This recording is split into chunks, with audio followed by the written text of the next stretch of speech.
새날을 여는 새벽 말씀 나눔입니다. 오늘은 2024년 4월 24일 수요일이고 말씀을 전하는 저는 강민 목사입니다.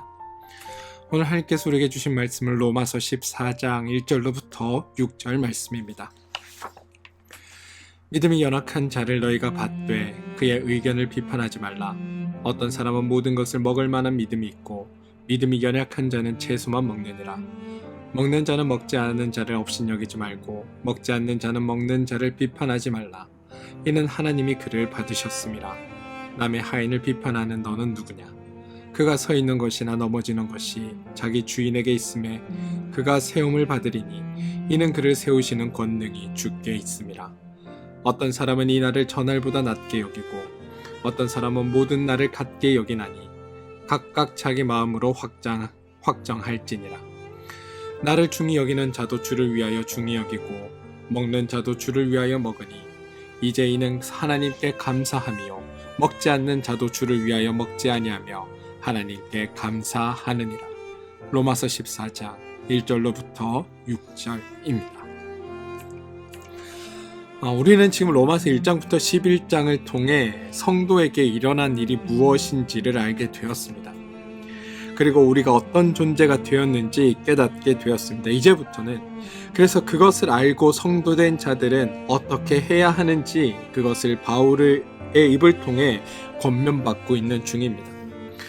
바울은 로마에 있는 성도들에게 잘한 것은 칭찬하고 격려하고 잘못되고 그릇된 것은 바로잡고 수정하기 위하여 편지의 양식으로 신앙의 내용을 기록하였습니다. 진리를 알고 진리를 가르치는 바울의 처지에서 볼 때 틀린 자, 잘못하는 자, 오류를 범하는 자들이 아마 매우 안타깝게 여겨졌을 겁니다. 그런데 바울은 1절에서 믿음이 연약한 자라고 말하고 있습니다. 절대로 로마에 있는 성도들을 향해 틀렸다, 잘못됐다, 오류를 범하고 있다라고 말하지 않습니다. 우리 그리스도교회는 틀린 자란 없습니다. 물론 성경은 인간을 죄인이라고 선언합니다. 하지만 우리 그리스도교가 인간을 죄인이라고 선언할 때는 구원받기 전에 인간을 이야기합니다. 세상에 속하였을 때, 사탄에 속하였을 때 그때는 우리는 누구든 죄인입니다. 그러나 구원받아 하나님의 백성이 되고 난 후 하나님께서 우리에게 베풀어 주신 그 은혜가 무엇인지를 알고 깨닫고 난 후 성도가 되고 난 후에는 의롭다 인침을 받았고 그로 말미암아 하나님의 자녀가 되었습니다. 그래서 틀린 자가 아니라 연약한 자, 잘못된 자가 아니라 잘 모르는 자, 이게 더 정확한 말입니다. 성도가 틀리고 잘못을 행하고 오류를 범해도 연약한 자이고 틀린 자나 잘못된 자라고 절대 부르지 않습니다. 바울은 성도 상호간을 서로 연약한 자라 부르면서 먼저 그를 받아들이라 라고 말하고 있습니다. 그들을 받아들일 뿐만 아니라 연약한 자의 의견을 비판하지도 말라라고 말합니다. 연약한 자의 생각과 판단, 의견에 대해 시시비비하지 말라고 이야기합니다. 받으라 라는 단어의 의미는 수용하다, 용납하다, 이해하다, 친절하게 지내다, 함께 음식을 먹다 등의 의미가 있습니다. 3절에 나오는 하나님이 그를 받으셨음이라 할 때 이 받으셨다와 같은 단어입니다.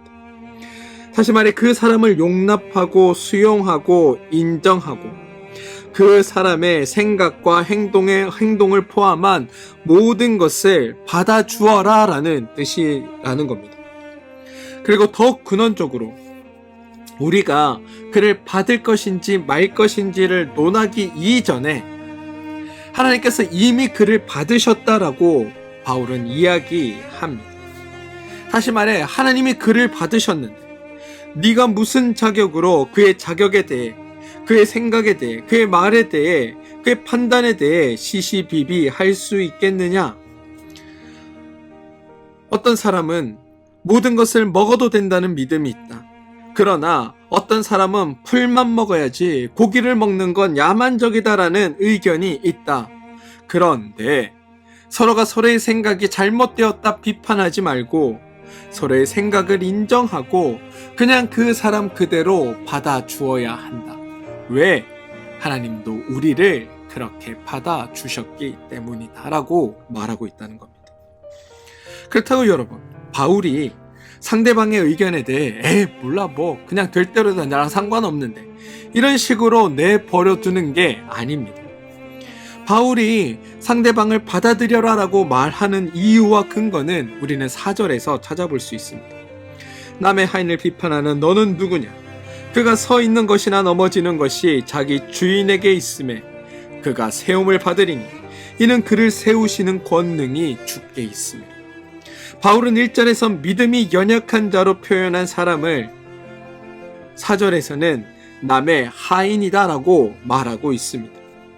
그리고 그 사람이 하인이면 그 사람에게는 주인이 따로 있다는 겁니다. 그는 주인에 의해 세워지기도 하고 넘어지기도 합니다. 주인에 의해 높아지기도 하고 낮아지기도 합니다. 그가 어떤 역할을 할지, 어디에 서 있을지, 언제까지 그 일을 감당할지 모든 것은 그의 주인에 의해 결정되는 겁니다. 그런데 바울은 그의 주인이 그를 소홀히 여기지 않는다는 것을 알고 있습니다. 주인이 그를 책임지고 돌보고 있다는 것을 바울은 지금 알고 있다는 겁니다. 그가 세움을 받으리니 이는 그를 세우시는 권능이 주께 있습니다. 이 구절에서 주는 그 사람의 주인을 의미합니다. 본문은 로마에 있는 성도들에게 쓴 편지입니다. 남의 하인이라고 표현된 그건 바로 성도된 우리를 말합니다. 1절에 연약한 자, 4절에 남의 하인, 그리고 10절을 가보시면 내 형제라는 표현이 있는데 이 모두가 다 우리를 말하는 것이고, 그리고 우리를 대하시는 하나님께서 우리의 주인이라고 이야기하고 있습니다. 바울은 남의 하인은 성도, 바로 우리이고 우리의 주인은 하나님이시다라고 말하고 있다는 겁니다.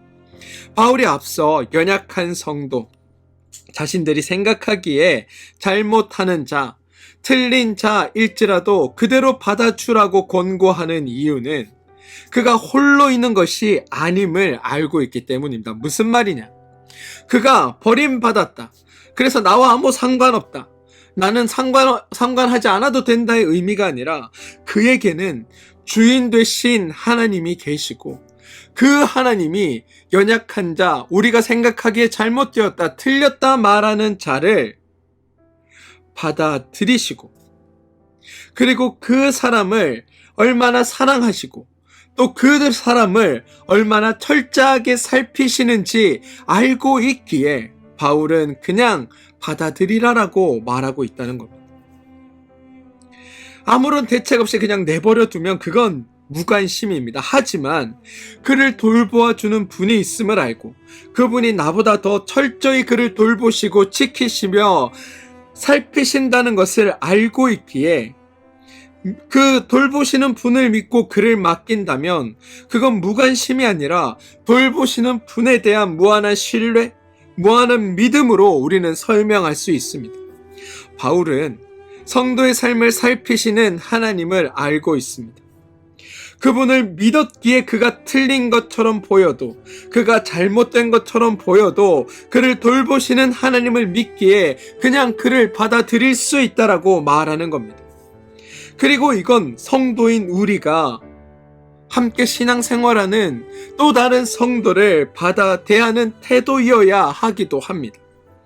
내 기준으로 저 사람을 내 기준에 맞추려고 하고 내 기준으로 저 성도를 대단하고 판단하기보다 있는 그대로 하나님 안에 서로 용서하며 사랑하며 받아들이며 가는 것, 그게 성도의 모습이라고 지금 바울은 우리에게 이야기하고 있다는 겁니다.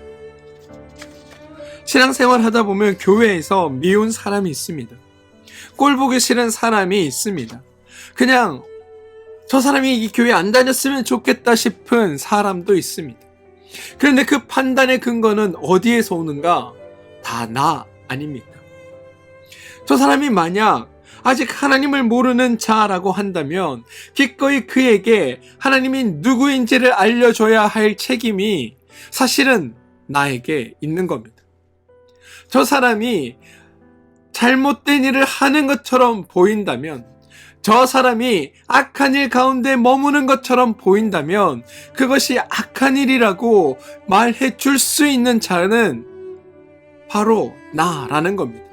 대신 그렇게 말하되 그를 미워하고 정죄하고 심판하지 말고 있는 그대로 받아들여라. 왜냐하면 하나님도 그를 그렇게 받아들이셨기 때문이다라는 겁니다. 물론 이단이나 악한 것들에 정말로 빠져서 하나님의 공동체를 무너뜨리려 하거나 하나님의 공동체 안에 분란과 문제를 일으키는 자들이 있다면 내가 미워할 것이 아니라 그건 교회 성도들이 권면하고 그 자가 받아들이지 않으면 교회 차원에서 7일을 통하여 더 이상 그가 공동체의 일원으로 우리 공동체를 더 이상 파괴하지 못하도록 행하는 것, 그건 해야 합니다.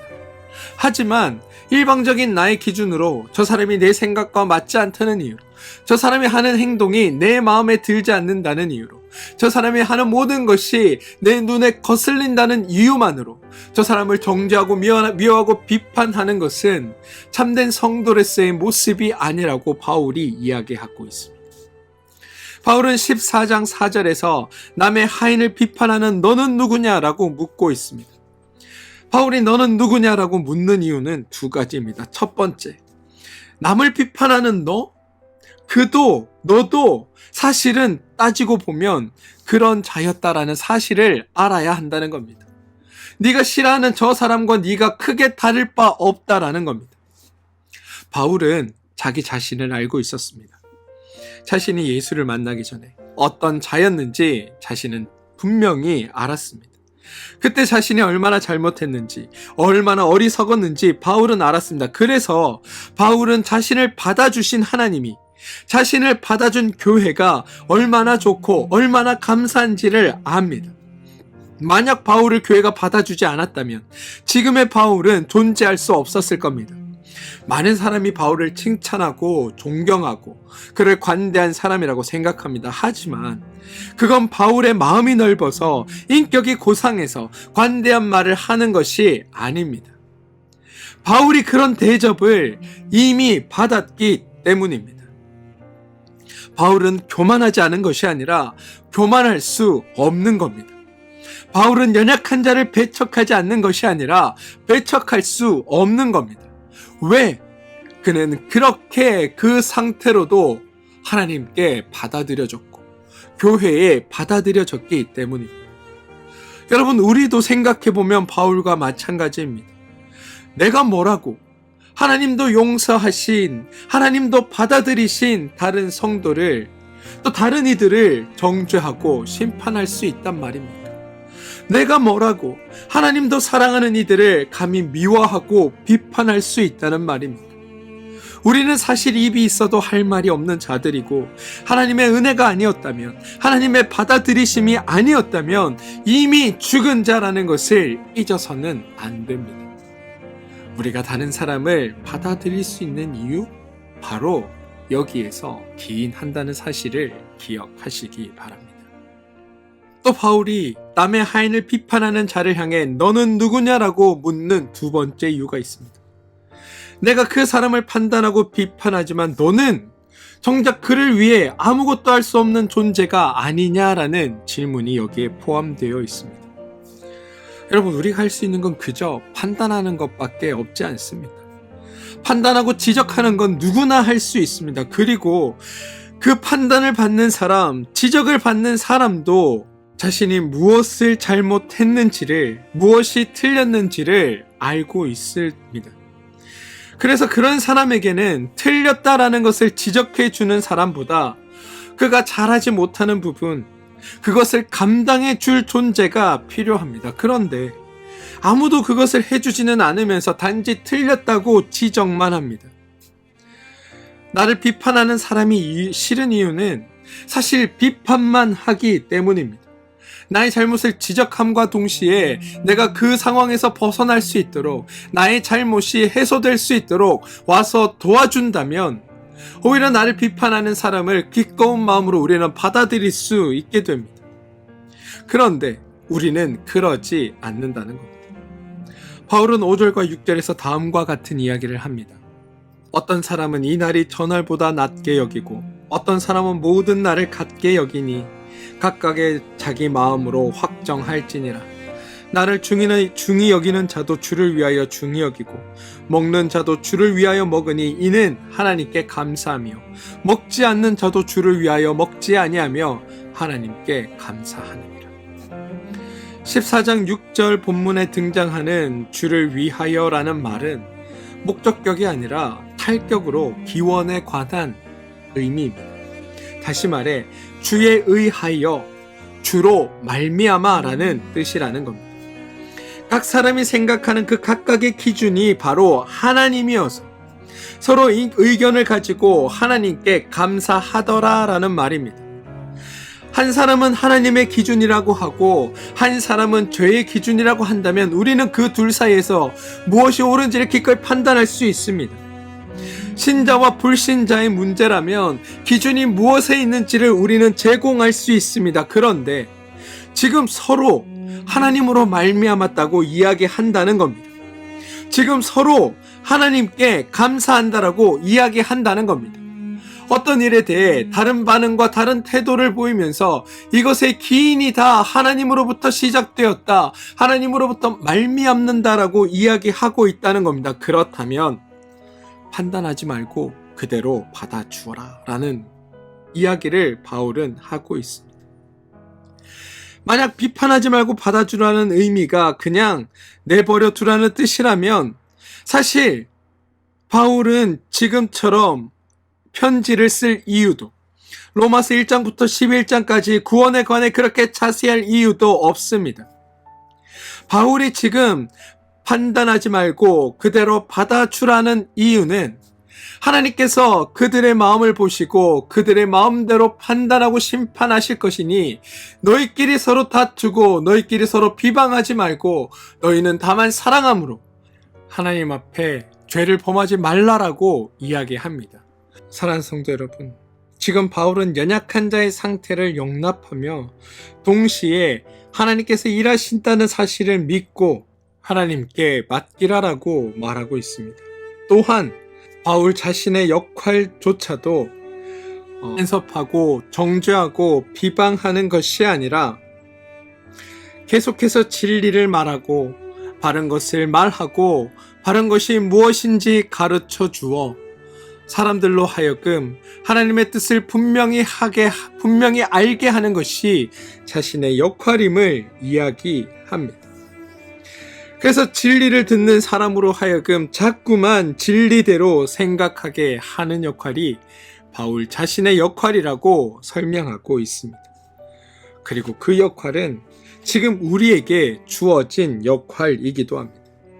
사랑하는 성도 여러분, 우리 주변의 성도들을 나의 기준과 잣대로 판단하고 교정하려 하기보다 있는 그대로 받아들이시고 내가 아는 진리가 무엇인지 그거를 삶으로 증명하고 입으로 고백하며 그들이 내 말이 아닌 하나님의 말씀으로 변화되어 갈 수 있도록 그들을 사랑으로 받아들이고 품어나가는 일이 바로 우리에게도 동일하게 주어진 일이라는 게 바울의 고백입니다.